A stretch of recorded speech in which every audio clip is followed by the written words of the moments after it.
हमारे उत्तर प्रदेश में एक कहावत है कि पूत कपूत तो का धन संचय, पूत कपूत तो का धन संचय। पिताजी अक्सर ये किस्सा बचपन में हम लोगों को सुनाया करते थे। इसका मतलब ये है कि अगर जो बेटा है अगर वो कुपुत्र हो गया तो आपने जो धन संचय, पिता ने जो धन संचय किया हुआ है वो उसको बर्बाद कर देगा, फेंक देगा, इधर उधर नष्ट कर देगा। और अगर जो पुत्र है वो सुपुत्र निकल गया, अच्छा निकल गया, तो अगर आपके पास आपने धन संचय नहीं भी किया हुआ है तो भी वो अपना धन, वो अपनी बुद्धि और विवेक से अपना धन बना लेगा। ये कहावत जो है पिताजी कहा करते थे। आज का जो एक फैसला आया इलेक्शन कमीशन से रिलेटेड सुप्रीम कोर्ट का, ये कहावत पता नहीं क्यों मुझे लगता है कि जब मैंने फैसला सुना तो वो कहावत मुझे अचानक ध्यान आ गई कि अगर जो योग्यता है, जो इलेक्शन कमीशन जो अपॉइंट होते हैं चीफ इलेक्शन कमीशन, अगर वो वाकई में योग्य होंगे तो अभी तक के जो रूल थे, अभी तक के जो नियम थे, वो उन नियमों को पालन करते हुए भी बहुत अच्छे से इलेक्शन प्रोसेस को वो कर सकते हैं।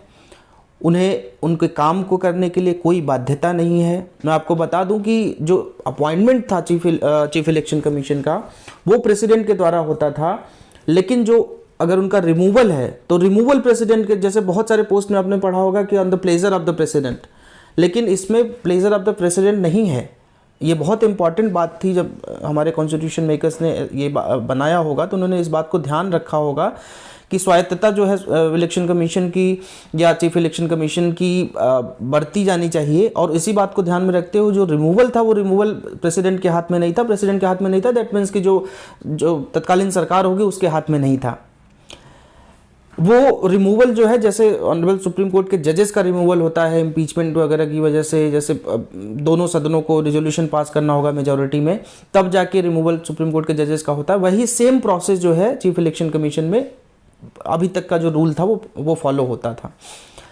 लेकिन आज एक फैसले ने एक तो कॉन्स्टिट्यूशन का नियम बदला कि जब ये चीफ इलेक्शन कमीशन का जो कॉन्स्टिट्यूशन होगा वो कैसे होगा, उसमें एक 3 मेंबर्स की कमेटी होगी जिसमें देश के प्रधानमंत्री, विपक्ष का नेता, और विपक्ष अगर नहीं है, जैसे अभी 2014 में हुआ कि विपक्ष की जो मिनिमम संख्या होती है, जो सबसे बड़ी विपक्षी पार्टी थी उसके पास नहीं था तो विपक्ष का दर्जा उसे नहीं दिया गया। तो उसमें सुप्रीम कोर्ट ने यह भी जोड़ दिया कि सबसे लार्जेस्ट जो अपोजिशन पार्टी होगी उसके नेता, उसका नेता और चीफ जस्टिस ऑफ इंडिया, ये जो है संस्तुति करेंगे चीफ इलेक्शन कमीशन की। उसके बाद जो है ये प्रेसिडेंट उनकी नियुक्ति करेंगे। ये एक, और उसके बाद देश में एक बहस छिड़ गई कि बहुत अच्छा फैसला है, इलेक्शन को लेके बहुत अच्छा पारदर्शिता अब बढ़ती जाएगी। लेकिन मैं याद करता हूँ कुछ वर्षों पहले की घटना जो सीबीआई डायरेक्टर को लेके हुई थी। सीबीआई डायरेक्टर को लेकर, उनकी नियुक्ति को लेकर बहुत मसला हुआ, बहुत सारी कोर्ट कचहरी हुई, सुप्रीम कोर्ट तक चले गए लोग। और आपको बता दूं कि सीबीआई डायरेक्टर की नियुक्ति भी यही कमेटी करती है। उस कमेटी में भी यही मेंबर्स होते हैं, प्रधानमंत्री, विपक्ष का नेता और चीफ जस्टिस ऑफ इंडिया। लेकिन उसको लेकर भी तमाम टिप्पणियां आप सुनते होंगे। सीबीआई को लेकर सबसे ज़्यादा टिप्पणी ऑनरेबल सुप्रीम कोर्ट के द्वारा ही की गई थी कि ये सरकारी तोते की तरह व्यवहार करने लगा है सीबीआई।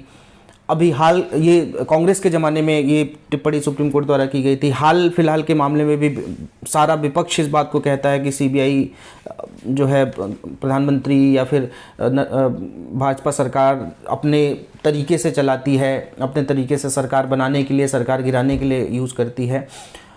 तो जब मैं सीबीआई डायरेक्टर की स्थिति देखता हूं और फिर आज के फैसले को देखता हूं, चीफ इलेक्शन कमीशन की स्थिति देखता हूं, तो मुझे बहुत ज़्यादा अंतर नहीं समझ में आता कि इस फैसले के बाद बहुत ज़्यादा कुछ अंतर आने वाला है। हाँ, ऑनरेबल सुप्रीम कोर्ट ने हो सकता है इसमें कोशिश की होगी पारदर्शिता लाने की, लेकिन कुछ बातें जो है मैं इसमें जोड़ना चाहूँगा कि वाकई में अगर पारदर्शिता इलेक्शन प्रोसेस में लाना है, इलेक्शन को और पारदर्शी बनाना ही है, तो जो आर्टिकल 324 में जो अभी तक नहीं था, आर्टिकल 324 इंडियन कॉन्स्टिट्यूशन का, जो कि election commission, chief election commission और अन्य इलेक्शन कमीशन के नियुक्तियों की बात करता है, वो आर्टिकल में जो चीज़ें नहीं हैं, जैसे सबसे बड़ी चीज़ ये नहीं है कि चीफ इलेक्शन कमीशन जो नियुक्त होगा उसकी योग्यता क्या होगी।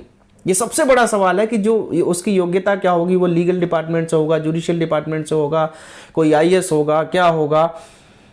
वो उसकी कहीं कोई उसका व्याख्यान नहीं है कि वो कौन क्या किस योग्यता के आधार पर चीफ इलेक्शन कमीशन या फिर अन्य इलेक्शन कमीशन की नियुक्तियां की जाएंगी। अगर आपको वाकई में इसमें कोई पारदर्शिता लानी थी तो आप इस बात को डिबार कर देते कि जब चीफ इलेक्शन कमीशन जो भी नियुक्त होगा वो अपने पद से रिटायर होने के बाद कोई भी सरकारी पद स्वीकार नहीं करेगा। क्योंकि बहुत सारे ऐसे अभी मसले आए कि लोग कहते हैं कि रिटायरमेंट के बाद की पोस्ट को लेने के लिए जो है सरकार के सह में आके लोग काम करते हैं। तो वाकई में अगर स्वायत्तता लानी थी, कुछ पारदर्शिता लानी थी, तो ये मुझे लगता है कि अगर ये चीज़ हो जाती कि आप रिटायरमेंट के बाद कोई भी गवर्नमेंट पद स्वीकार नहीं कर सकते, तो अपने आप जो है रिस्पॉन्सिबिलिटी हो सकता है कि थोड़ा ज़्यादा बोध हो और वो काम करें। क्वालिफिकेशन की आपने बात नहीं की कि क्या क्वालिफिकेशन होना चाहिए एक चीफ इलेक्शन कमीशन बनने के लिए। दूसरा एक बहुत और बड़ी महत्वपूर्ण बात है कि जो अन्य इलेक्शन कमिश्नर होते हैं उनके बारे में भी, उनके टेन्योर के बारे में भी नहीं पता है कि उनका टेन्योर कितने वर्ष का होगा। हालांकि चीफ इलेक्शन कमीशन का टेन्योर 6 साल का निर्धारित किया गया है या फिर 65 वर्ष की एज जब उनकी पूरी हो जाती है तब की बात की गई है। तो ये 3 महत्वपूर्ण चीज़ें जो अभी तक इस आर्टिकल में मिसिंग थी, अभी तक की सरकारों ने ध्यान नहीं दिया।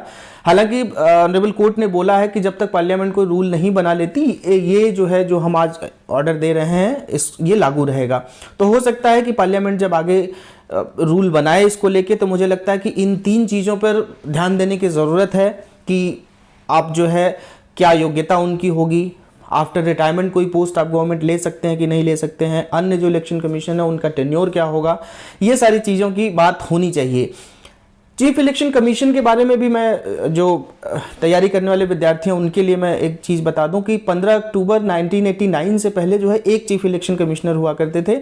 लेकिन जब 15 अक्टूबर 1989 को जो वोट देने की एज 21 से 18 वर्ष कर दी गई, तो थोड़ा काम बढ़ा, तो शायद तत्कालीन सरकार को लगा कि इसमें 2 इलेक्शन कमिश्नर की और नियुक्तियां की जाएं, और उसके बाद 2 इलेक्शन कमिश्नर और नियुक्त किए गए और ये व्यवस्था 1990 तक चली। फिर उसके बाद 1990 में ये व्यवस्था फिर से रिवर्ट कर दी गई और एक ही इलेक्शन कमिश्नर फिर अपॉइंट हुए। फिर 1993 में फिर से 2 इलेक्शन कमिश्नर जो है अपॉइंट किए गए, और उस समय ये भी व्यवस्था थी कि अगर कोई मेजॉरिटी का डिसीजन, अगर मान लीजिए चीफ इलेक्शन कमिश्नर कोई डिसीजन लेते हैं और अन्य मेंबर जो है जो चीफ इलेक्शन कमीशन है वो कोई और डिसीजन लेते, तो मेजॉरिटी का जो डिसीजन होगा वो माना जाएगा। हालांकि मुझे लगता है कि स्थितियां तब की ऐसी रही होंगी कि जो सरकारों को अपनी तरीके से जो चीज़ें करवानी होती हैं उसके लिए उन्होंने 2 अन्य इलेक्शन कमीशन की नियुक्ति की होगी। तो इन सब बातों पे और चर्चाएं हो सकती हैं, इन सब बातों पे और गौर किया जा सकता है। लेकिन जो मैंने शुरू में बात कही कि अगर जो उस पद पर, उस कुर्सी पर बैठा आदमी योग्य होगा, तो उसे ना ही कोई सरकार उसको अपने दबाव में ले सकती है, ना विपक्ष दबाव में ले सकता है, ना न्यायपालिका दबाव में ले सकती है। अगर आप जो योग्य व्यक्ति उस कुर्सी पर बैठा होगा वो अपनी जो उसके रिस्पॉन्सिबिलिटीज़ हैं, जो उसको दायित्व दिया गया होगा, वो अपने दायित्व का निर्वहन करेगा। और अगर जो दायित्व का निर्वहन करने वाला व्यक्ति नहीं होगा उसको आप तमाम कानून बना के दे दीजिए, तमाम तरीके की पारदर्शिता बना के दे दीजिए, लेकिन वो उनका निर्वहन नहीं कर पाएगा। आज के सेशन में बस इतना ही। धन्यवाद। जय हिंद।